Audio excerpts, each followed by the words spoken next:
wasn't aware of that. And I said, I would like you to spend 1 day or 1 hour over at Carver and tell me what you think about the incinerator. She said to him, get your ass out of the courthouse and go down there and take a look at what's happening at Carver. The streets were dirty, everything over there because of the incinerator, and it wasn't kept up. And sure enough, it reported in the paper that he adjourned the hearing in the courthouse, and he and the attorneys all went to Old Smoky, took a look at it, and according to the paper, he signed the order on the spot to close down Old Smoky, and it never spewed fly ash or smell after that ever again. So, that's something I really want to emphasize here is the fact that the people of this neighborhood lived and had to deal with this for 45 years until, one judge was, you know, had to see what it was like in person and just immediately put an end to it. But, they were essentially having to deal with this, and because of that toxic ash that was being emitted throughout that entire time, they have suffered a lot of health effects in their later years. On top of that, a 2014 report from the Miami New Times found that the city of Miami actually found that the surrounding parks from the former site of the incinerator were found to have toxic soil, and they kept that knowledge to themselves for 2 years before they informed the public. And part of that land included Carver Middle School and other schools within the area. So as a result of this, a lot of the former residents have had asthma, respiratory illnesses, cardiovascular diseases, and different forms of cancer linked to toxic exposure. This is a testimony from a resident there, Vernon Clark, who has cancer himself. His brother has cancer, and his mother passed away from cancer. And currently, the Downs Law Group is representing almost 900 Coconut Grove and Coral Gables residents who, in one way or another, suffered the effects of Old Smoky and have have health conditions that could potentially be linked to the exposure that they saw because of it. That is a still ongoing lawsuit that was filed 7 years ago. They recently held a protest and demonstration in front of the city of Miami City Hall in December of last year. So that incinerator closed down in 1970. A new one was filed for certification in 1977, applied for certification in 1977, and began commercial operations in 1985. This one was located in Doral, which is a predominantly Hispanic neighborhood, and it was around for about 38 years since it opened, until February of 2023, almost exactly 2 years ago, when it burnt down over the course of 3 weeks due to a fire on a conveyor belt, which was part of a failure in their safety protocols that was reported on almost an entire year earlier by the Florida DEP, which, essentially they knew exactly what was wrong with their facility. And instead of investing the money to repair it and make sure that it was running as it should, they essentially allowed for this to happen and let the facility burn down and release a lot of toxins into Doral and the surrounding neighborhoods. And before it got there, it released a lot of metric tons of CO2 into the atmosphere. These are just the numbers from 2014 and 2022. And it doesn't include biogenic CO2, which is things like organics that were burnt. And before that, they had multiple violations from the Department of Environmental Protection.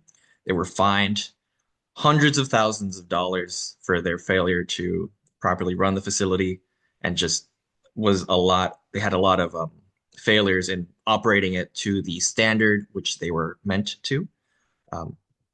So our argument is that incineration not only has a really bad and ugly history in Miami, but it's not the solution. Not only would the proposed incinerator be our largest source of mercury pollution, it would produce over 4,000 tons of CO2 per day and release toxic ash into the air. But it is not a energy. It is an energy poor fuel, a financial burden, and creates pollution. And one of the reasons that the county is pushing for for a waste energy incinerator is that it's technically under Florida statute identified as a renewable energy, but in reality, it is not renewable. But because of that identification, they get grants and funding from the state in order to build these facilities. And currently, no other states are planning for new incinerators. I believe Florida is the state with the most incinerators. On top of that, incineration is really expensive. This is a study from the sorry, a study done that shows the cost of different waste management options in different income level countries. This includes low income, lower middle, upper middle, and upper income. They all found incineration to be the most expensive method of waste management, especially compared to things like composting, which was almost half the cost of incineration across all of these all the countries listed. And it's also mentioned earlier, it's a very energy poor fuel. For the cost it takes to operate these facilities, it does not generate a sufficient amount of energy, making it really expensive, especially compared to things like solar, wind, and even natural gas. So, as I mentioned earlier, the cost itself to open it and operate it, it adds up to about 4.77 billion over 30 years, with some of these costs already in effect. $65 million to design, $1.5 billion that it would cost to build it, and then 2.75 billion for a waste disposal contract. This is based off other waste disposal contracts that have been in place. This is sort of a model or a hypothetical because there hasn't actually been a contract signed for a new incinerator yet. And then the 462 million for the disposal of incinerator ash, because part of the incineration process does release toxic ash, and that ash has to be disposed of, usually in ash landfills. And another part of the incinerator issue is that they have incinerators require a certain amount of trash to operate at full capacity. And as part of the contracts that are signed over these waste incinerators is a put or pay clause, which essentially requires the county or local government to still pay the operators, even if we're no longer sending trash to the incinerator, or if we're not sending enough trash to the incinerator for them to operate at full capacity. So not only is it just really bad, but it's also disincentivizes actually reaching zero waste goals by making us provide a certain amount of trash to these incinerators. So on top of that, it has, led to harmful pollution, which has been linked to numerous different health effects. Things like the air pollutants they release, which lead to lung and heart disease, the heavy metals that are released, like lead and mercury, which can cause neurological diseases, and the different toxic chemicals that are released, like PFAS and dioxins, which have caused cancer and other health problems. These chemicals have also been found to enter the air, water, and food supply near the incinerators, as well as we saw earlier with Old Smoky, found in the soil surrounding it. So one of the things that we've been advocating for is a stabilized landfilling approach, which essentially calls on the local government to ensure that there is no organic waste being sent to landfills and diverting it before it gets there in order to prevent the release of methane, which is a really harmful greenhouse gas into the environment. I'm going to play this quick clip that sort of talks about the issues when it comes to landfilling versus incineration. Well, there is a very real controversy over which technology pollutes more, garbage incineration or landfilling. It's a very technical, complicated calculus you have to make. I've read through it, read through the arguments. It seems to me that landfills pollute less. Also, landfills are in a situation where they could reduce the pollution coming from landfills, whereas incinerators cannot. I should say, put it this way, incinerators may be able to reduce pollution. It would cost millions and millions of dollars to put in the equipment, and then more millions of dollars to run it. But the reason why landfills give off air pollution is because they have food waste in it. And that means food waste has a lot of water in it. So as the food goes into the landfill and it decomposes and creates methane gas, it seeps out, and that is a real pollutant. As I'm sure you and the audience know, methane is perhaps the most dangerous gas threatening the climate at this point. The other form of pollution is leachate, which is literally a mix of chemicals, a chemical soup that comes out of the landfill as water drips through the landfill. And when you put food in the landfill, you're putting water in the landfill, so you're adding more leachate that has to be, by law, captured and processed in a very expensive way. So the less leachate, the better there is. So if landfills are polluting because food is going in the landfill, reduce that pollution by keeping food out of the landfill. And that's, in fact, one of the requirements of a zero waste system. No organics in landfill. Whereas in an incinerator, your ash, which is toxic, goes into a landfill and adds to the danger of the leachate coming out. So on top of that, Well, there is a...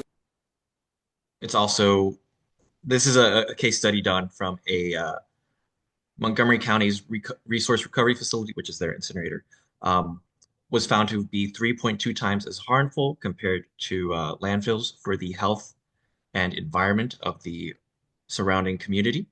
This was based off of a composite of 10 regional landfills from Pennsylvania, Virginia, and Ohio, and they found similar results in the analysis of different Covanta-run incinerators throughout Pennsylvania, Virginia, and Hawaii.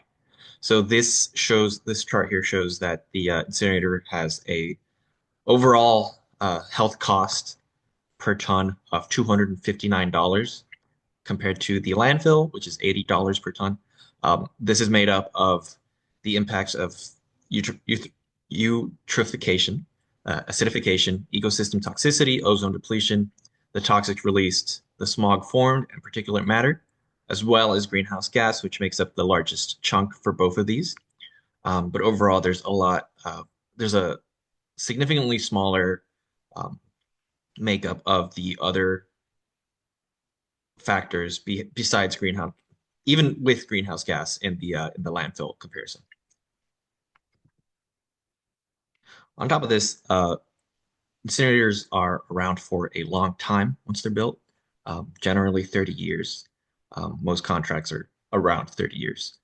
So assuming that, we see an operational date of the proposed incinerator in the county from between 2033 and 2036, we could see it being, we could see the county having an incinerator running until 2063 to 2066, which would also require us to either supply enough of waste to feed the incinerator ourselves or have it, be brought in from other communities. This was a hypothetical timeline that we made, assuming in 2024 that they would have decided on a location. It's 2025. They still haven't decided on a location. They've actually moved their decision back even further to July of 2025. So who knows when they'll actually come to any sort of decision. But we've essentially mapped out that, with litigation on top of them still having not chosen a location, the delays would probably cause it to not actually be up and running until 2036, if not later. Which, with that 30-year timeline, it would see us stuck for until 2063 with incinerator in our community. And another part that we've been really trying to emphasize is that the location of the incinerator is not the issue. The incinerator itself is the issue. No matter where we put this, the winds will carry airborne pollution into our backyards, and no one should have to live with an incinerator anywhere near their community. All of the proposed locations, the Doral one, the original site, is really close to the Medley location. Regardless, the city of Doral has threatened litigation against the county if they choose either of these locations. And then the Airport West location and the Okeechobee site are both extremely close to the city of Medley, which is very not within Miami-Dade County, but in Broward County. And they have threatened to sue as well if they go with either of these locations. So the county has kind of been is sort of with their backs against the wall, no matter what location they chose, which is another incentive for them to think about, hey, maybe we don't need to go with an incinerator, which is what we're saying. The county should be looking to the future and not just the immediate, oh, we need to solve our waste crisis. Let's just keep burning our waste. But rather, we have an opportunity to really reevaluate what we're doing and create a sustainable solution to our waste problem in Miami. So let's do that instead. This is this is a chart that shows the amount of incinerators throughout the U.S. since 1970. They started to see a decline around 1993. And since the year 2000, 51 trash incinerators have closed down for good, with an average age of 25 years, and only 65 remain as of April of 2024 when this report was done.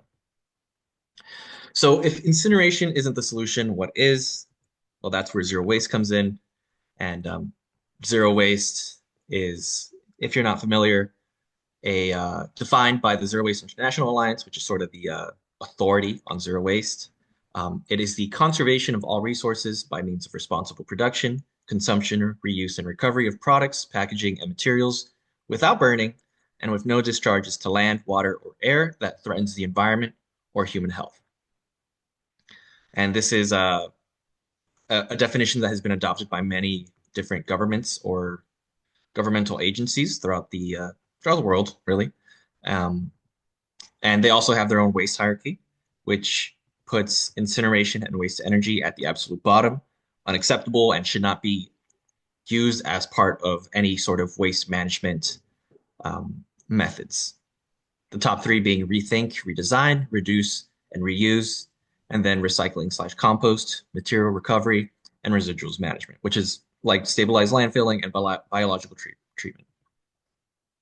So this is a section of a video that Ken Russell, who works with Sierra Club Florida, made after he took a trip to Austin, where they have their own zero waste master plan and zero waste method of waste management that they have put in place and are going through, that covers how they handle their waste through recycling and composting, and using that as a model for what we can do here in Miami-Dade.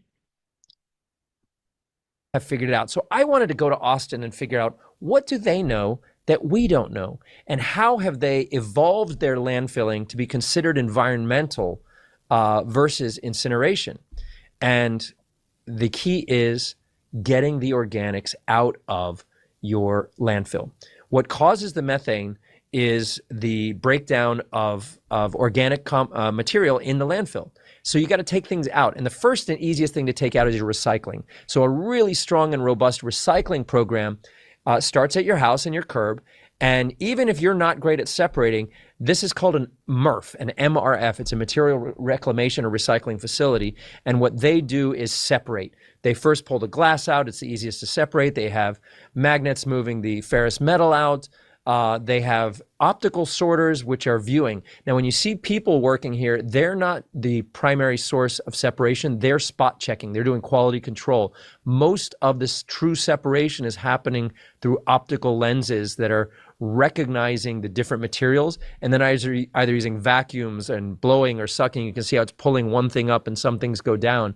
It's really effective because at the end of the line, they're able to give you the pure materials of cardboard, paper, as well as, of course, aluminum and plastic.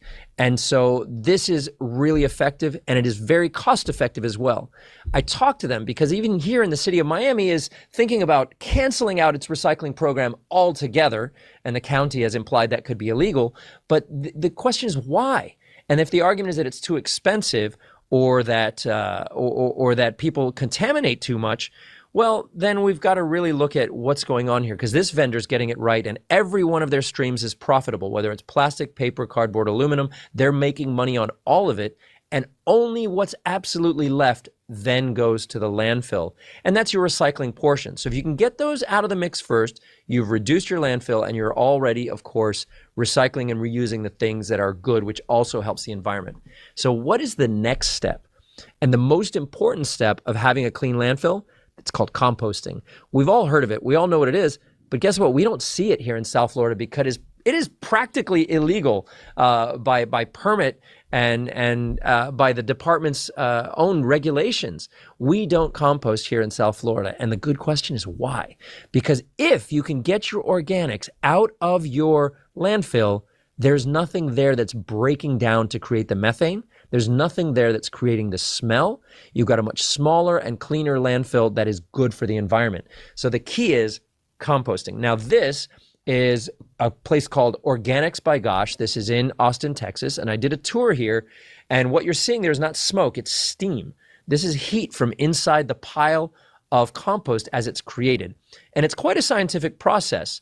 And so what you'll see is this rich, earthy material at the end. This is their gold here. This is the compost. It smells like pipe tobacco. I remember my dad's old pipe tobacco. It's very earthy and rich. This pile here alone would sell for over $100,000 by the composting company. So it's also very profitable. They can cut this and dilute it into other streams for sand. But if you look at composting in its beginning form, it comes from your yards. The easiest separation is when your municipal pickups are grabbing your curbside brush, your tree branches, your yard cuttings, and taking them straight to the composting facility. No separation necessary. Then there's also the food scraps, and you'll see that in a lot of these bags. These come, in this case, from hundreds of restaurants and thousands of residents around Austin and over 60 other cities that this 90-acre facility serves. And the first thing they do is they cover over that organic food scrap waste with topsoil so it contains the smell. So there's no neighbors around this area that complain about the smell of the composting facility. And then one by one, it goes through a chipping, grinding, and a sifting, a screening to get to smaller and smaller bits. And then they put it in these piles, these windrows here. And that's where the chemical reaction happens for the breaking down.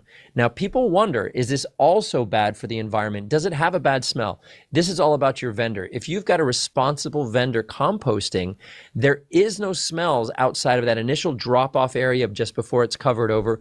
And from a chemical and environmental perspective, it's all about their ratios of how they mix their materials, and that's their nitrogen and all these other chemicals that are involved in the breaking down of the compost. Now, this is aerobic composting. Unlike anaerobic composting without the oxygen that creates the methane, this is aerobic composting.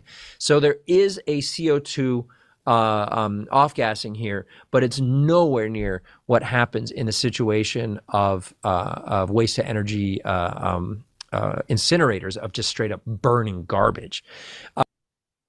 So it's a really great video if you have the time to watch the full thing. This is the title of it down below. It's on YouTube. It's about 16 minutes, but he took a trip to Austin where he looked over what they do and got a really comprehensive recap of the different methods that they've employed in order to strive for their zero waste goals. And we can do those very same things here in Miami. I figured it out. So something I want to cover as well, part of what we've been advocating for in composting is starting to see some movement. Like Ken mentions in the video, it was essentially illegal to compost at scale. But one of the commissioners on our board of county commissioners, Commissioner Eileen Higgins, has been working to essentially redefine redefine the whole issue with composting, which is that it's technically classified as solid waste operations. So it could only happen on industrial zone lands, which prevents private businesses that try to compost from actually doing it at a bigger scale. So she is planning to, Commissioner Higgins is currently working to sponsor a resolution in order to produce the composting report, which would eventually lead to the updates of zoning policies that would allow for composting to happen at scale in Miami-Dade. So where we are now, last Wednesday, February 19th, the Board of County Commissioners were supposed to have their final vote on, whether or not they were going to site an incinerator anywhere within the county. They decided they needed more information, so they passed an item which essentially called on the county to provide for them a report within 120 days, and then deferred their decision until July 16th, 2025. So, not quite the result we were hoping for, but we are going to be taking advantage of the fact that we now have more time to continue to advocate for zero waste and against incineration as a waste management method. And there's actually an opportunity coming up this next Monday at the City of Miami's City Hall. They're having their monthly climate resilience committee meeting where they'll be discussing recycling, the state of recycling in the city of Miami. They actually released an article earlier today, which basically was saying that they have withdrawn the item that would have potentially ended the recycling pickups in the city of Miami. But we're still going to take advantage of that opportunity to talk about recycling and ways that it can be improved and decrease contamination within the pickups throughout. So if you're able to make it out, that would be great. We're going to try and get a good amount of the public to come out and speak. If you can't make it out, there's also a opportunity to leave comment through their online process. And that's the end of my presentation. If you'd like to stay up to date, we have our own group chat, the Don't Incinerate, Innovate group chat, where we talk about our opportunities coming up and different ways that you can stay involved. Thank you very much, Marcelo. We'll go to Maddie, and then we'll have questions at the end, or you can start putting questions in the chat. Maddie, thank you. Awesome. Thank you. And those were amazing slides, Marcelo. I'm going to steal a copy of those. Thanks for setting the stage incredibly well. I even learned, I've been in this space and learned a ton, so that was awesome. And let me click present and see if you guys can see it. These slides are right. All right, you see the full slides? Thank you, yes. Awesome, and I'll go kind of quickly just so we can have a nice discussion before everyone has to run. Just had a quick slide about our mission, which is really focused on turning off the tap. So what can we do to stop the production of waste before we need to manage it? And then when we do have to manage waste, can we do more sustainable alternatives like the composting, recycling that Marcelo shared about?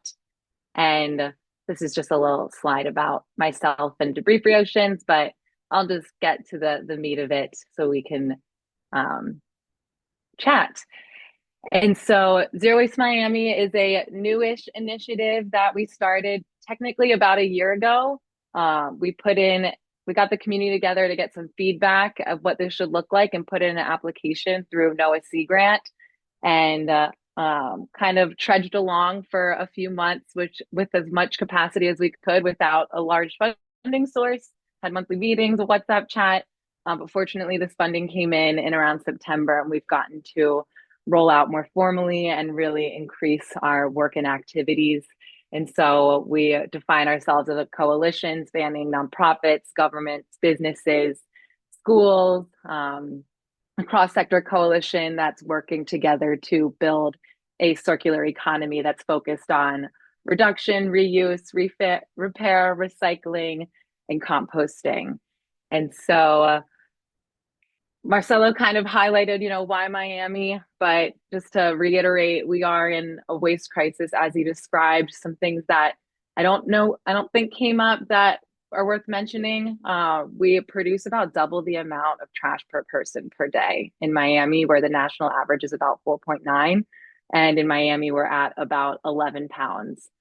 And with our incinerator burning down and our landfills nearing capacity, we're looking at sending trash out of our community and trains into the communities that aren't producing it across Florida, even out of state into Georgia.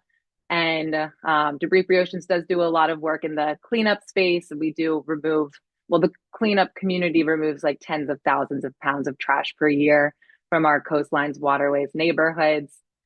International Coastal Cleanup Day is an event once a year that mobilizes volunteers to do a cleanup. And on a single day, we regularly remove about 20,000 pounds of trash on that day. And also, why Miami? We had the thought to get this coalition together because we just realized there was so much exciting momentum happening and in spaces that people didn't necessarily know about each other. And so we wanted to make sure we were connecting groups to work together and work synergistically. And there are lots of coalitions out in Miami. And so we were interested to see if this is something the community felt was needed and they wanted to support, and got great feedback. And just to highlight some of the momentum that's happening locally, the Miami-Dade County government officials that we've had some conversations with are interested in implementing reuse within some county facilities and implementing some policies to require reuse, exploring some avenues for that. And we are seeing a significant growth in reuse and refill in Miami. Both Florida International University and the University of Miami are offering reusable to-go container programs at their dining halls, which is very exciting. We have local refilleries with Verde Market. They used to have 3 locations. Now they're at 2, where you can go and refill your own containers with common household products. There's a local company called EcoPod Kiosks, which they set up in Sedanos and farm stores, and you can actually bring your own containers to larger chains and refill your containers there. There's Eco Spirits, which is a newer entity that actually does distribution of liquors and spirits in reusable containers. And they're looking to set up a refill station kind of by the Port of Miami once they get a few more partners. And then Cup Zero is a group that provides reusable cups to large scale events, that's looking to grow their reach down here. And then kind of moving into more kind of smaller scale private companies when thinking about recycling and composting, which is more what I'm more knowledgeable of. I support Sierra Club's work to bring these larger municipal scale programs as much as possible and love learning from them. But wanted to highlight that there are at least 5 composting companies that provide residential and commercial composting services. Like Marcelo said, there's legal issues, and actually one of those companies is the only one that's legal. They got fully certified in January to actually be authorized and allowed through Miami-Dade County Durham to operate, and they're working on making that more feasible for others. And there are our recycling rates are super, super low, but there are some private recycling companies that businesses and events and venues can work with to recycle at higher rates, because they're these private pathways. To name a few, there's like Replenish, Lady Green, and Geared for Green. And then, the successful grassroots movement against the incinerator, which just a gazillion shout outs to Sierra Club for all they've done to make that movement successful. And then I just added a quick slide before this presentation to kind of highlight the implications on climate change and also maybe the role of healthcare, given that I'm presenting to the FCCA. Marcelo also already mentioned that, and Ken via video mentioned that composting is an incredible solution for combating climate change, given the methane emissions from organics within our landfill, and then also the carbon capturing and sequestration ability of healthy soils when we're creating healthy soils through composting. And in terms of bringing in the reuse movement, this figure on the left is from Upstream, a really incredible nonprofit that works to scale reuse in North America. And they really work to highlight how, clean energy is only a part of the equation for combating the climate crisis. A big chunk of it is also changing how we produce, consume, and dispose of our goods. And then this last figure or table on the right just kind of is a quick paper I was looking at that highlights how the healthcare system can get involved in transforming the waste streams that are associated with various practices, whether that's actual services you all provide or cafeterias and facilities that you have within campuses and the spaces that you work. There's lots and lots of opportunity. And as I was working on planning Zero Waste Miami activities, I realized a huge gap in terms of our coalition membership was the healthcare community. And when I overlapped with Dr. Holder on a Miami Climate Alliance call, I was like, oh, I have to connect with her. And when you guys offered the opportunity to speak, I was like, this is just amazing and serendipitous. So thank you again for letting me. Oh, I stopped my slides, or I clicked the link. Apologies. Let me hop back. Where'd it go? Um, we're at 7:51, so it's okay if you can just tell us what's coming and then we can. Yes. So what's coming is just wanted to highlight we have lots of members, like 130 members representing over 100 organizations. Again, no healthcare yet, so hoping to get there. And what our activities are, we have a mailing list and a WhatsApp chat and monthly meetings to highlight activities happening in the community. And you can use those channels to request resources or share information about you're working on and gather support. And then we hosted 2 framework building events last year, and we're currently producing a Zero Waste Miami handbook that is very clear in its description of who we are and what we're doing. And so I can send that so that you can review it for additional clarity. And then the bread and butter of our funding is going to be this 4-part workshop series that is beginning in April, which is getting coalition members together to map out what's being done here, what are the gaps in terms of what's not being done here and what has been really challenging, and then working together to come up with ways to surpass those barriers, scale the low-hanging fruit solutions that have already been successful. And by the end of these workshops, we're going to have a waste diversion strategy that the coalition builds together. And I've kind of gotten verbal confirmation that the Miami-Dade County Department of Solid Waste Management is going to review and include visiting this strategy and ideally incorporating it into their zero waste master plan once they get into the planning phase of the zero waste master plan for Miami-Dade County. Wanted to highlight, we have a resource hub that highlights funding opportunities, zero waste service providers like those recyclers and composters and refill providers, contact information, upcoming events, all that good stuff. And this is available to anyone. And just to highlight the reuse or the service providers, because I think that's just what's incredibly exciting about what's happening here. Apologies for the very small text, but this just highlights these are some of the reuse and refill providers we have in Miami. Groups doing repairing and refurbishing, groups doing food rescue and composting in the organic space, lending, donating, secondhand, swapping, and then recycling, some of these private and then textile recyclers, and then also sustainable disposables. So if you can't switch to reuse, if there's recyclable, this is a aluminum canned water company and some more biodegradable disposables. So feel free to peruse that resource hub whenever. This just highlights some of the achievements we've already been able to achieve before even starting the workshop series, just by connecting everyone via our communications channels and a monthly meeting. So I'm very excited to see what we're able to do when we get everyone together through the workshop. And then this is the last kind of how you can help slide. So if you wanted to join those communication channels, participate in those workshop series, and then eventually, this would be in about a year, but help spread the word about the waste diversion strategy that we put together. Well, thank you very much, both of you. And it's quite a task ahead, but it's like, that's what I said, it's a journey. It's not going to happen overnight, but we do have to work together. I am looking at any questions that may have been in the chat. And what I see, some comments were about tourism and the trash. Everyone wants to know why Miami-Dade has so much more trash per person than everywhere else. I guess Susan's saying it's partly tourism. And also, I think our legislation that stops you from doing anything. We can't really stop plastic bags. We can't do any of the steps. We tried at FIU to stop single-use plastic. That was not allowed. So the most they could do, they said by law, was the voluntary. So these are some of the issues with the large number.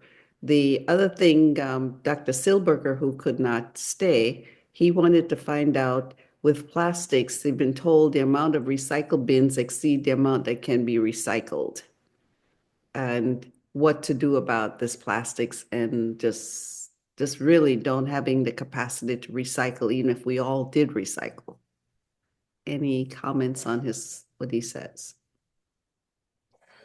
Yeah, so I haven't heard that we have more recycle bins than plastics to put into them. I know, as kind of was already discussed, like our very low recycling rates are due to very high contamination levels. I think they estimate it's about 70% contamination in Miami. And our curbside recycling right now, they only accept plastic bottles. It's the only type of plastic they accept. And in 2020, the FDP reported that our recycling rate of those was at like 1%. And so, one, it's fixing the contamination issue, but two, with regards to plastics, they're just extremely challenging to recycle from the jump because there's such a complex mixture of different chemicals and additives and different plastic types. And a lot of plastics lose quality and are degraded when they're recycled. So, a lot of times they're downcycled into lower quality and different products of different purposes like carpet. And then recycled plastics are also shown to have the same health impacts of petrochem or virgin plastics, if not worse. And so it's not addressing the health impacts of consuming out of plastic containers. And so while recycling is a part of the solution, and I want to make sure, as if that comes up during the workshops, because it's a huge issue that people really care about, we'll have an avenue to kind of brainstorm ways to improve our recycling. Yeah, well, I think that's very good answer for, and he'll see the recording, just that we just have so many ways that plastic is just too contaminated, cannot be used. But Carol does have a comment. Carol? Yeah, just a couple of comments. I saw, unfortunately, that Coca-Cola is supposedly going to be making more plastic, unfortunately, and that there's a big plastic type of company going up in Texas. I don't know if you all saw that, unfortunately, but I think, yeah, if we can even just encourage people not to use plastic, start there also, rather than just jumping to recycling. I know that's easier said than done. And I just wanted to say too, I live on Key Biscayne and we have a zero waste composting thing going here. We've got the schools involved. We've got some of the restaurants, a lot of individuals, and we compost at Billbag State Park, and then we give the soil away. So that's pretty exciting. It's working in some communities. And also, I'm on an incinerator group called Florida's Against Waste Incineration Coalition, probably Dr. Holder. So there's a lot of us groups going on around here. Yeah, we're on that group, and they're out of, the main coordinators are not in state, but it's around the state. So it's builds on with Marcella and Sierra Club. I think Marcella, you're on the calls also with that group. So yeah, we're all working together. Really, hopefully Miami-Dade will make the right decision. Before we have 2 minutes, one of the questions I have is how stronger can we make the economic argument? Because building a waste incinerator, even if it never works, I've found in Dade County, just building it makes so much money for the builders, and that's a very big group. And with our current crisis, economic crisis and budget crisis, have we looked at showing who can get the jobs as we move towards a zero waste? Because Miami has a low education, low skilled, large population. Would they benefit more by composting and these other avenues than creating this huge $4 billion facility? Because somebody will make a lot of money building that facility. And would that money stay in Dade County in Florida, or would that be done and sent out of the state? Because that's what I've seen in Florida in my years here. If they're building it, they'll make money. They don't care if it falls apart after it's done, but they made money in the building process.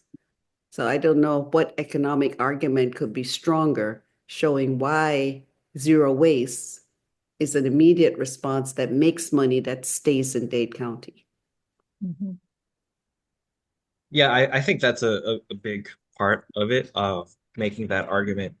And the economic aspect of it is something that we've touched on, especially when we're talking about how much it costs just to actually get an incinerator up and running, compared to things like, composting operations or improving our existing recycling operations.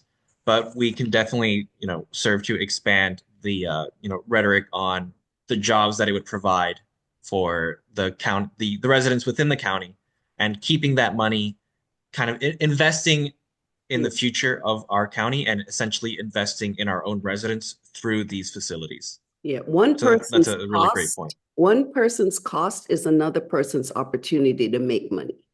And I've seen it way too often. I saw how much money was spent at Jackson Memorial Hospital to make it beautiful, which we needed, and how little money remains for operation.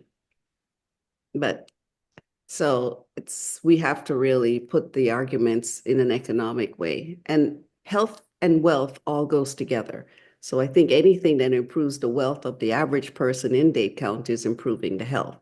So we're always supporting anything that improves the wealth of the everyday person, because that's just a direct correlation across the world and evidence-based. Any other questions? Well, I can add a quick, go ahead. super fast. Yes. Something that like one day we really hope can happen in Miami that's happened in other parts of the world in various cities in California and also in Arizona is building a large scale washing facility that various venues and stadiums and small businesses can contract with to wash reusable to go containers and reusable serviceware. And there's a company, Our World, that works to build in EEZs, like exclusive economic zones, to create green jobs. And those jobs are in the form of washing, transporting, and also the tech to create the pickup and transport and the apps to manage all of that. So that's one way to spur growth and then also reduce the cost that small businesses are spending on disposables. I think that's a great idea because we're going into AI and they predict thousands of job losses with AI. So what are we replacing for people to get jobs? And an incinerator may not be the answer. If we could get better jobs and keep the environment clean and improve the health, as we look into AI coming to displace a lot of the workers that are currently in Dade County. Susan, you're the last comment, and we go. Thank you. I just wanted to point out, and I think the answer to what you just said about the jobs some of those may be answered at a zero waste forum that's taking place in Hollywood. I put a link to it in the chat. In fact, Maddie's, I think, going to be a speaker, if I'm not mistaken, where a lot more questions can be asked and answered. So there is a virtual option if you can't get down to Hollywood, Florida. I think it's $50 for 2 days worth of material, or come down in person. And also they're even looking for sponsors. So if any organizations have money to spare, yeah, right. But anyway, it's a wonderful opportunity. I just wanted to flag that. And I did have a question because Maddie, I'm in the WhatsApp chat for Miami. I would love to scale this up to Broward County at some point. So I just want to highlight, to be part of a WhatsApp chat, you don't have to live in Miami. You know, maybe to attend a meeting in person, you might want to be somewhat nearby, but I can't express how much I've learned just from every now and then when I have time to look and click, the knowledge has been invaluable. So, and I learned more today just with what you shared. So thank you. Thank you. There's a Green Schools WhatsApp chat also, which has a lot of information. They're probably one of the biggest advocates for composting and zero waste is the Green School movement. And that's Michelle Drucker and several other leading folks in the county in the schools. So I don't know if you're in contact with that group, Maddie, but that's another big group in Dade County. Yeah, I don't think I'm in that WhatsApp yet, but I work with Michelle Drucker and talk to her a lot. I was actually on a Zoom with her today. So I'll send her a message to add me. Yeah, great. She'll be at the Zero Waste Forum too, so you all gotta come. And I hope, Tim, you're listening in because you see so many opportunities to bring the health message in, because one thing that's not done, I see, in the zero waste is assessing the health outcomes of the groups of places that live near those composting areas. It's not near, but where does the air go to? And show some of the improvements and comparisons of the health.